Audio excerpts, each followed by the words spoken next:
Hello, my name is Kim Smith and I am studying a PhD in cybersecurity.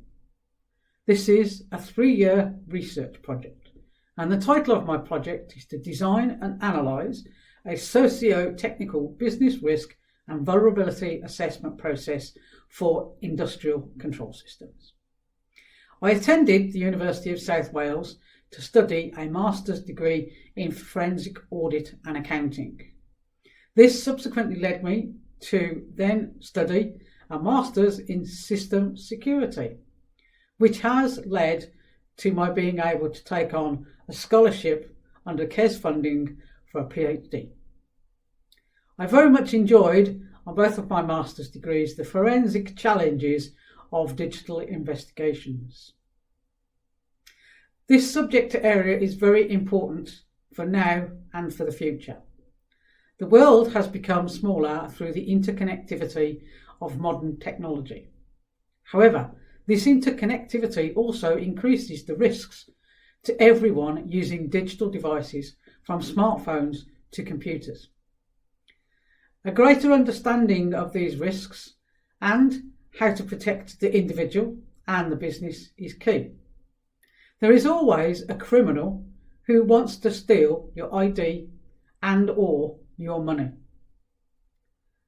My course is very rewarding for me as it has been a personal goal to attain a PhD, something I have always worked to do.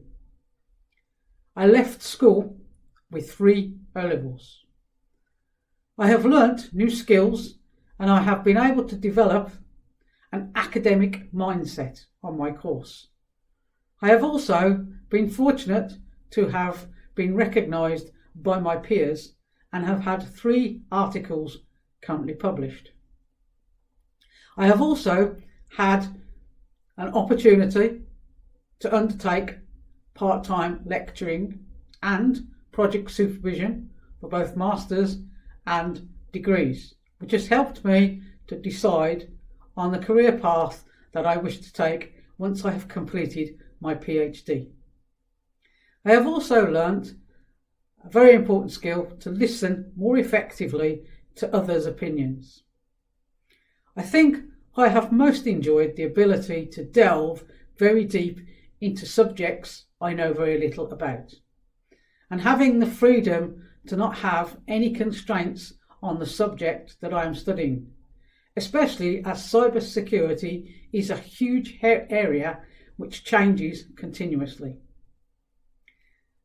My course has prepared me better to negotiate and to discuss my needs in terms of my Army Cadet Force career, specifically to help me to say no in a positive way to prevent taking on too much work. Thank you very much.